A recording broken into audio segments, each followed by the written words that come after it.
llegó el momento de abrir una ventana al pasado y escuchar esos pasajes de la historia que marcaron el rumbo de nuestra sociedad. Deje que su imaginación vuele y que las ondas sonoras lo lleven de paseo por un inolvidable viaje por la historia.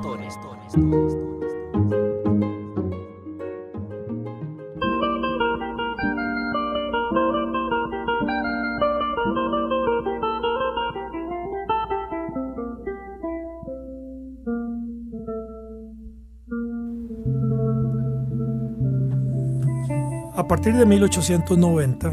entonces se desarrollan los partidos políticos en Costa Rica, surgen los partidos políticos tal y como ahora los conocemos, como organizaciones políticas alrededor de las cuales la gente se organiza para participar en procesos electorales. Todavía predominaban entre 1890 y 1924 leyes del periodo anterior en relación al proceso electoral. Por ejemplo, todavía predominaba el voto público, que se elimina en 1910-14 en ese periodo, y el voto secreto, que se establece hasta 1924. Entonces, el voto directo, que se establece en 1910, que elimina la representación, y el voto secreto, que se establece en 1924, con lo cual se fortalece el régimen democrático electoral del país. Uno, en términos de que ya no hay un voto delegado, yo no tengo que votar por un elector, que a su vez podía nombrar otro elector que definía por quién votaba finalmente. Ahora no, ahora es el ciudadano directo el que vota,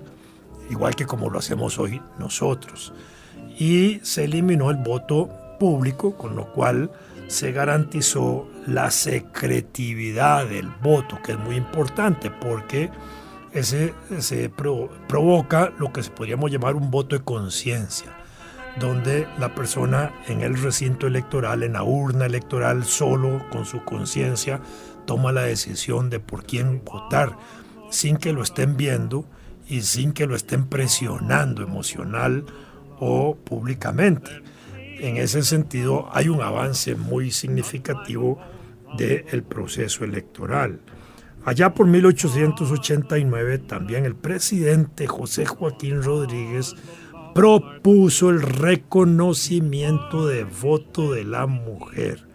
Y es importante el concepto reconocimiento porque reconocer significa dar un voto que se sabe que existe como derecho, pero que no se reconoce. No es lo mismo decir reconocer que dar el voto. Si se reconoce el voto es porque no se le ha reconocido a alguien que tiene el derecho, mientras que dar el voto es darle un voto a alguien que nunca lo ha tenido. Por eso cuando José Joaquín Rodríguez en 1889 propone el reconocimiento de voto de la mujer, lo que no se logra en ese momento, está provocando una verdadera revolución conceptual, porque está diciendo que las mujeres siempre tuvieron ese derecho que no se les había reconocido. Sin embargo, no se les otorgó el derecho de voto, no se reconoció el derecho de voto. Y no se reconoció porque la sociedad costarricense era sumamente machista en ese momento todavía, y predominaron los elementos machistas en esa decisión, a pesar de que el propio presidente estaba a favor de dicho reconocimiento. Pero abrió la puerta para que a partir de 1890 empezaran a surgir en Costa Rica movimientos poco a poco de mujeres y mujeres que poco a poco empezaban a plantear el derecho de la participación directa de ellas en el escenario político electoral, lo que va a fortalecerse justamente en la década del 10 y en la década del 20 con mujeres como Ángela Acuña Brown y Carmen Lira posteriormente como líderes de estas mujeres que inician estos procesos de reconocimiento de voto. En el caso de Ángela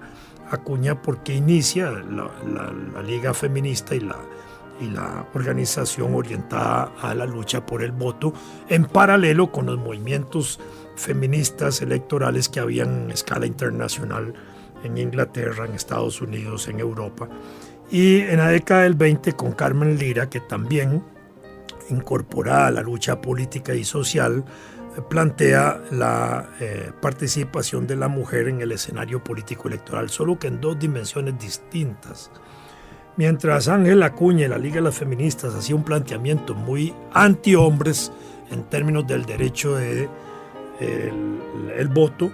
Carmen Lira sostenía la tesis de que la incorporación de la mujer debía ser de una manera más amplia, más total, y que la lucha política de la mujer era la lucha por la emancipación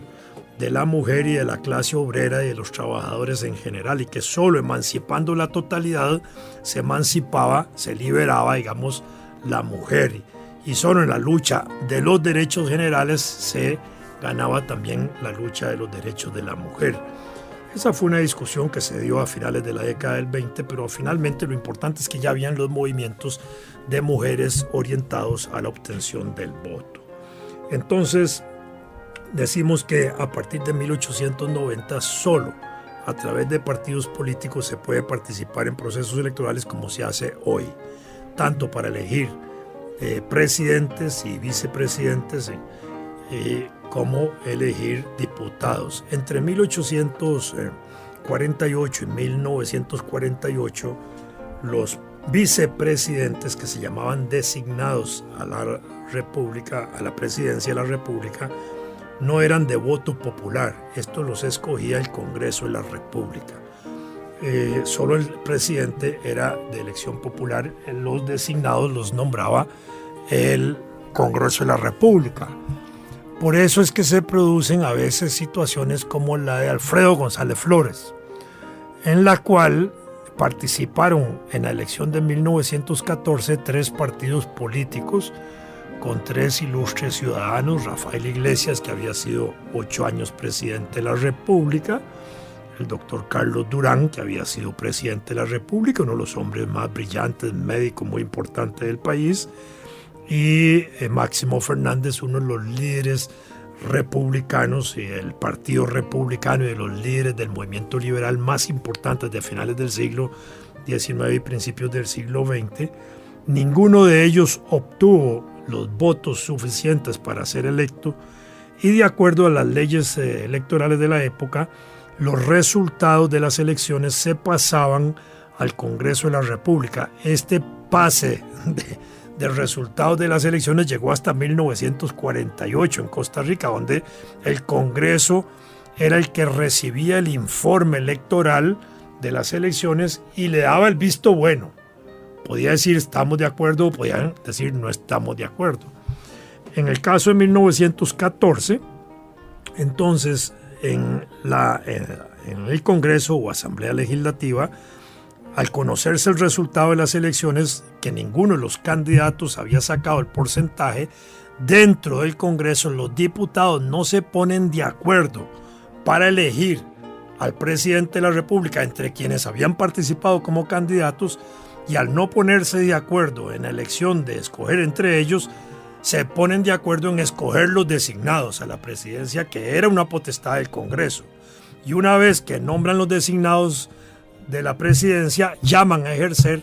la presidencia a Alfredo González Flores, que no había participado como candidato directo. Por eso es que algunos también han dicho que se metió por la ventana y por la chimenea,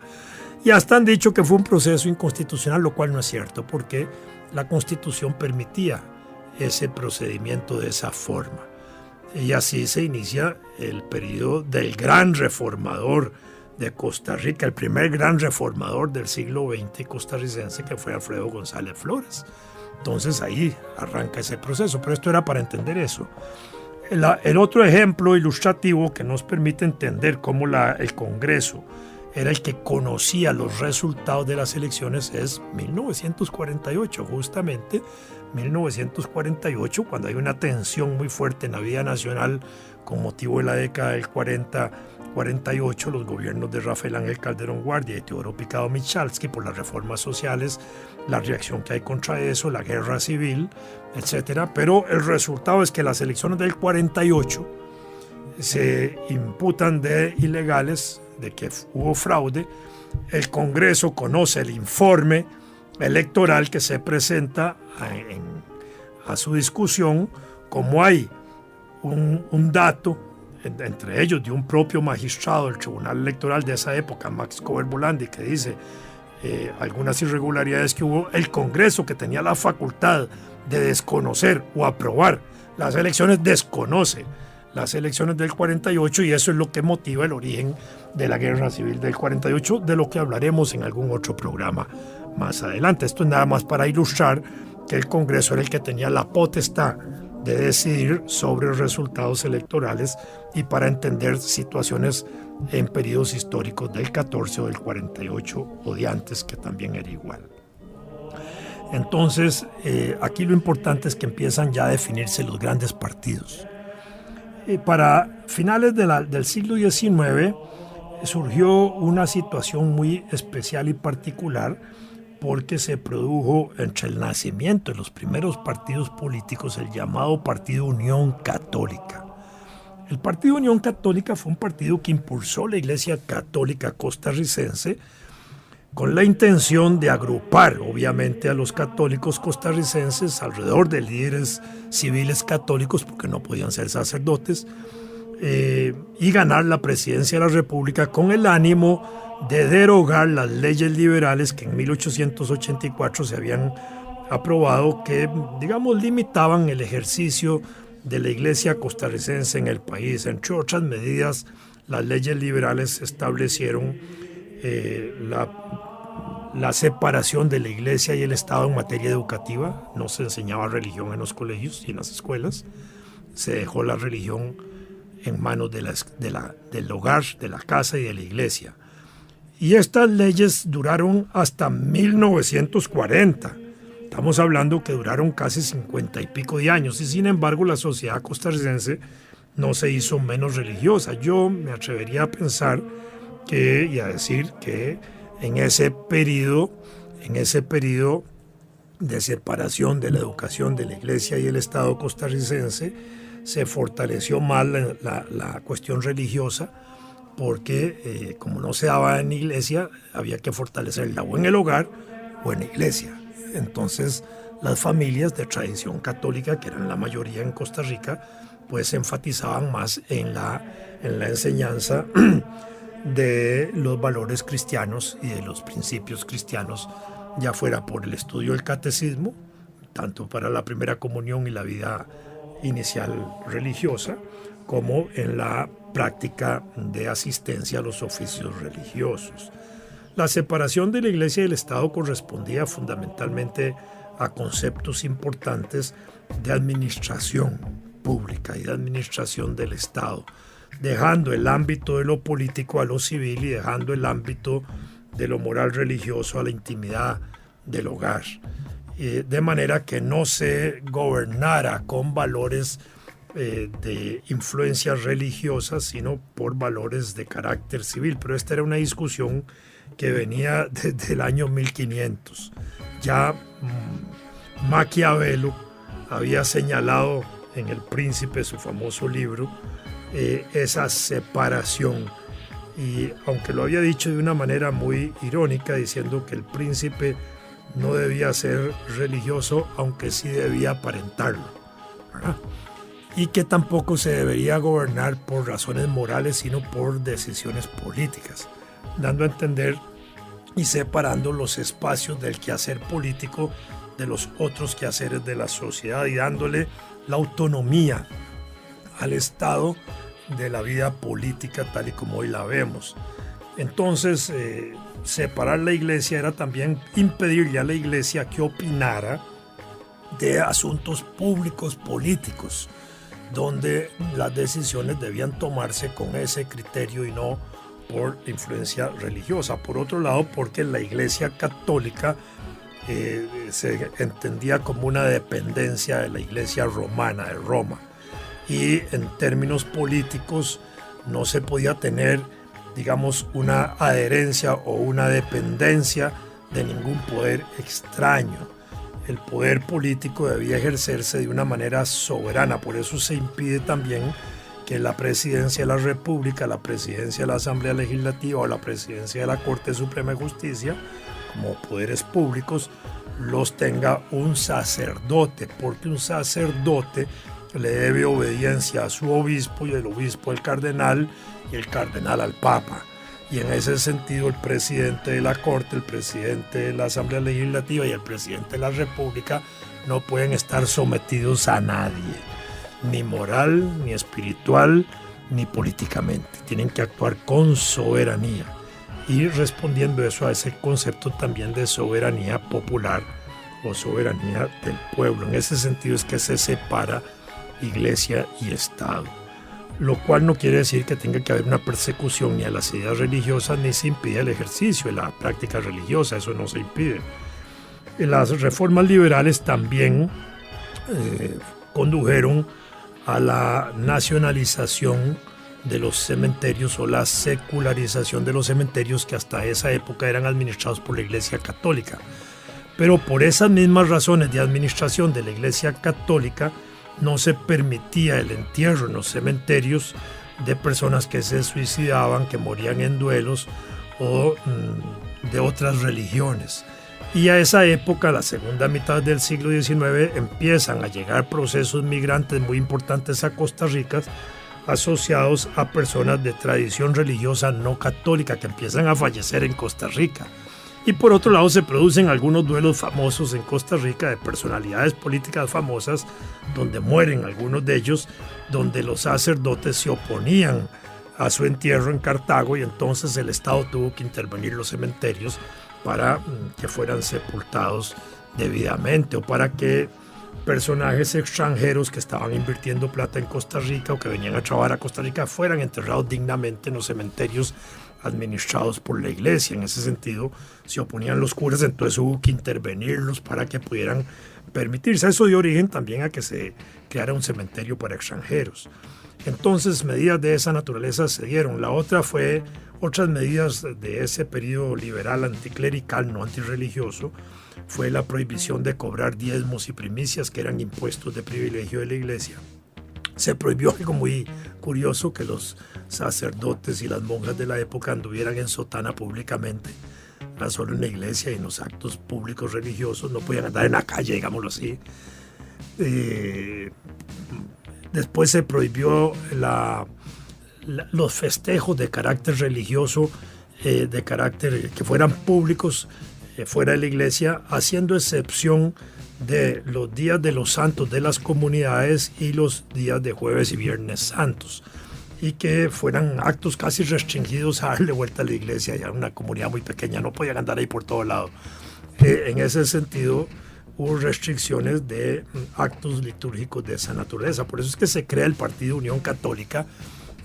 hacia 1890. Para ese periodo adquiere cierta importancia y fuerza porque ahí los púlpitos ayudaban a crearle feligresía favorable desde el punto de vista político. Y en 1898 el gobierno de Rafael Iglesias Castro toma una medida radical política muy importante que prohíbe el ejercicio político aduciendo sentimientos religiosos y prohíbe la participación y existencia de partidos políticos que aduzcan por sus planteamientos también sentimientos religiosos y que muevan a los votantes por ese tipo de sentimientos, por lo cual proscriben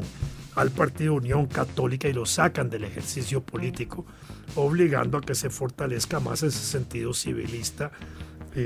costarricense no clerical. Y desde esa época hasta años muy recientes, los partidos bajo denominación religiosa no podían participar en procesos electorales. De hecho, empiezan a participar en la segunda mitad y más en la segunda mitad, en el último tercio del siglo XX, algunos partidos que se autodenominan con algún adjetivo cristiano, pero que hasta ese momento no habían podido participar de esa manera. Esto a pesar de que por allá por 1958 se funda el Partido Demócrata Cristiano, respondiendo a una política internacional de partidos de esa naturaleza, y tiene alguna participación poco significativa en términos electorales, pero que termina subsumiéndose dentro del Partido Unidad, que da origen al gobierno Rodrigo Carazo y después a la Unidad Social Cristiana, donde ya se incorpora ese concepto de nuevo de cristiano dentro de una denominación partidaria, al mismo tiempo que aparecen otros movimientos político-electorales de tradición evangélica donde se aducen de carácter cristiano, como hay ahora, pero durante muchos años eso no se podía usar en Costa Rica. Entonces, esta estructura de partidos políticos empieza a desarrollarse en el siglo XX, prácticamente después de 1889-90. Surgen partidos históricos para la primera mitad del siglo XX, el Partido Republicano, que era el partido donde se agrupaban los liberales. En los primeros años los civilistas y otros que participaron por ahí, empiezan a aparecer nuevos partidos, así como aparece el Partido Unión Católica. Posteriormente aparece el Partido Reformista del general Jorge Bolio, que había sido un excura, un sacerdote muy importante que reivindica banderas sociales, que no tiene un planteamiento de partido católico, más bien es un partido reformista en el buen sentido de la palabra. Él, por su naturaleza, obviamente cristiano católico, pero no era el sacerdote en lucha política, sino que era más bien el líder político de causas reformistas y de reconocido líder popular que era el general Bolio. Y aparece también el partido, las fuerzas de izquierda que empiezan a aparecer desde finales del siglo XIX, en el Partido de Obreros y Artesanos en 1886, en el Partido Independiente Demócrata en 1893 y en los partidos obreros de San José, Alajuela, de Grecia y Limón en 1910 y 14. Después el Partido Socialista en 1919 y luego el Partido Comunista en 1931, que dan origen a esas corrientes socialistas comunistas de Costa Rica. Y así empiezan a desarrollarse esos movimientos junto con esa tradición liberal, del liberalismo político, donde ahí habían conservadores, como hemos explicado en un programa anterior, y de una tradición cristiana que se mantenía ahí en el subterráneo político electoral del país, que podía tener expresión en una parte en el Partido Reformista de Bolio, así como en los partidos liberales, en la parte de los conservadores de los partidos liberales, que se iban desarrollando hasta que en 1940, con el ascenso a la presidencia de Calderón Guardia, y por motivos de política interna, que también hay alianzas políticas muy importantes de gobierno con la Iglesia, desde la época del gobierno León Cortés, donde se llega a hacer un acuerdo político para derogar, para eliminar las leyes liberales del 84, en que la Iglesia le da apoyo al gobierno para la postulación del doctor Calderón Guardia, que era un brillante médico joven en esa época, que había sido educado como su padre en la Universidad de Lovaina en Bélgica, que era de una tradición católica muy fuerte. Y en el caso del doctor Calderón Guardia, le había tocado también permearse, nutrirse, amamantarse de las grandes reformas católicas de la década del 20, entre ellas el Código Social de Malinas y por supuesto de la influencia de la encíclica Rerum Novarum en Europa y en el mundo, que también había repercutido aquí en Costa Rica con el obispo Til, con el Partido Unión Católica en cierta forma, con el Partido Reformista también, y con otros movimientos de carácter eclesiástico católicos que se desarrollan en el país, que no eran de tipo partidario, pero que empezaron a desarrollarse en esos años. Entonces ahí empieza una vertiente ahora sí más consolidada de una tradición de líderes formados en el social cristianismo, que logran materializarse en la década del 40 con el ascenso de Calderón Guardia y con un cambio sustantivo que se produce en la Iglesia cuando asciende también simultáneamente en ese mismo periodo, 1939, a la jefatura de la Iglesia Nacional Monseñor Víctor Manuel Sanabria Martínez, y dándose ya para esta época una segunda encíclica tan importante como la Rerum Novarum de 1893, la 40º Anno de 1933, que reivindicaba los planteamientos de la Rerum Novarum de 1893 en nueva época, en una época en que ya había surgido la Unión Soviética como país comunista y donde había una lucha internacional de otro tipo. Y en ese sentido había un intento o una intención muy importante de fortalecer esas posturas social cristianas. Y por otro lado, porque la década del 40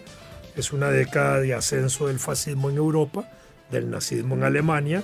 y de inicio de la Segunda Guerra Mundial, que va a crear también las condiciones internacionales favorables para una alianza política de gobierno, iglesia y comunistas que se va a conocer en las grandes reformas sociales de 1942 y 43. Entonces se van desarrollando esos partidos políticos. Estos partidos políticos de esta primera parte del siglo XX fueron partidos que sí tuvieron por fortaleza caudillos nuevos, diferentes a los caudillos del siglo XIX. Los jefes de Estado y los presidentes de la segunda mitad del siglo XIX no formaron ese caudillismo político en la misma intensidad que lo forman los líderes,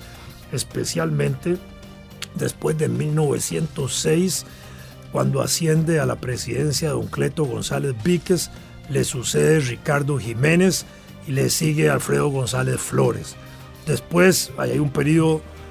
negro, que es la parte de la dictadura de Tinoco, la recuperación de la democracia alrededor de los gobiernos que inmediatamente le suceden hasta el establecimiento de don Julio Acosta, pero después vuelven al poder don Ricardo Jiménez y don Cleto González Víquez y don Ricardo Jiménez nuevamente en el 32 para dar paso a León Cortés, que venía de la lucha política desde 1919 y que se había incrustado incluso en el gobierno de Ricardo Jiménez del 32 al 36 como ministro de Fomento de Obras Públicas, de manera que eran líderes políticos que venían formándose. Entonces esta primera mitad del siglo XX va a producir grandes caudillos, líderes políticos que son Cleto González Víquez, Ricardo Jiménez como los más importantes. Obviamente sobresale sobre ellos también Alfredo González Flores por las reformas que impulsa su breve gobierno de 3 años. Don Julio Acosta, que se reconoce como el hombre que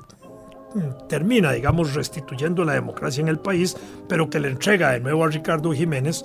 en el 24 el gobierno, y Ricardo lo vuelve a recuperar en el 32, de manera que en esos años gobierna 12 años don Ricardo y 8 don Cleto, en un periodo muy corto de tiempo, y se convirtieron en los grandes líderes políticos y los grandes pensadores políticos y los grandes conductores políticos, el ricardismo, el jimenismo, el Cleto, la gente seguidora de don Cleto, etcétera, fueron los grandes líderes. Aparte de estos, todavía en los principios del siglo XX, don Máximo Fernández,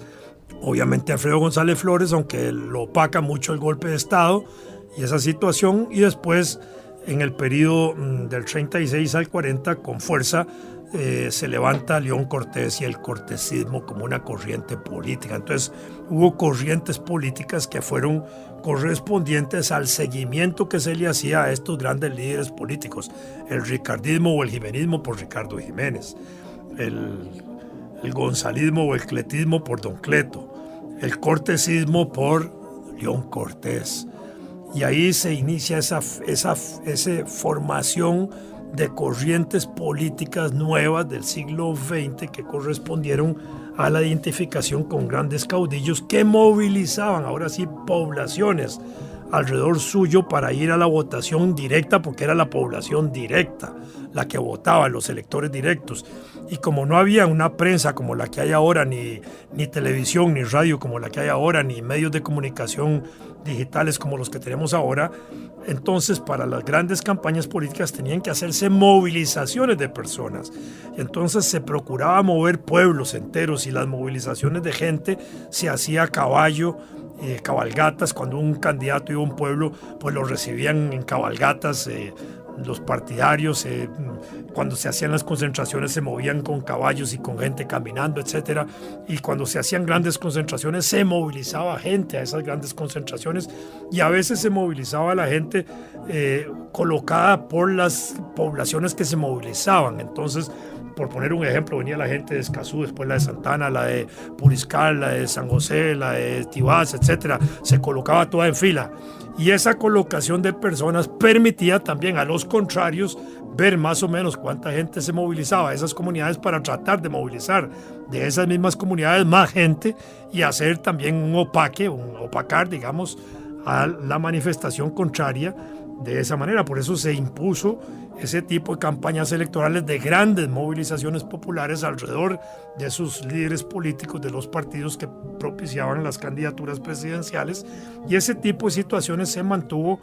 hasta finales del siglo XX, prácticamente hasta los años 80. Se produjeron las grandes concentraciones populares con un criterio similar al periodo que se habían hecho en la primera mitad del siglo XX, de demostrar por esa fuerza numérica la fuerza del partido para imponer, digamos, una imagen de triunfo para el día de las elecciones. Hoy eso se ha ido transformando y ya es por la televisión, y ya la concentración esa final ya no tiene la importancia que tenía en el periodo anterior, porque hoy se mueven las concentraciones de las encuestas y de las opiniones digitales y otro tipo de encuentros, y ya no se mueve tanto por ese simbolismo de la gran marcha o la gran concentración, que todavía puede ser que tenga algún predominio en algunas localidades en el interior del país, pero ya no en la capital como se hacía antes. Entonces los partidos políticos en el siglo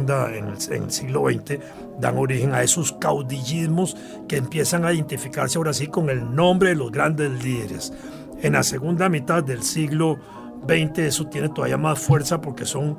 3 líderes importantes los que van a liderar las principales fuerzas sociales del país. Figueres, por don José Figueres Ferrer,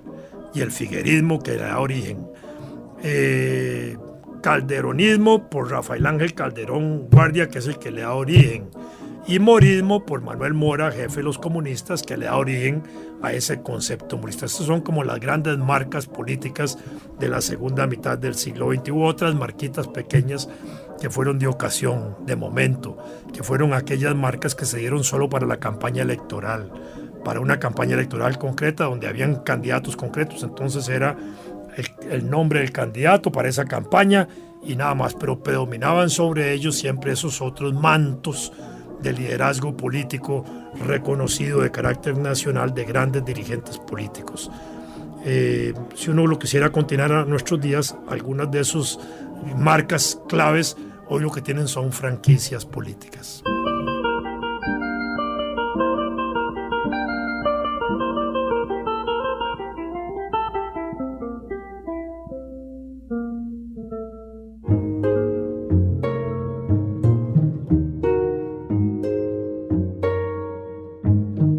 Acompáñenos la próxima semana y sumérjase en el mar del conocimiento de la historia y deje que su imaginación vuele una vez más y que las ondas sonoras lo lleven de paseo por un inolvidable viaje por la historia.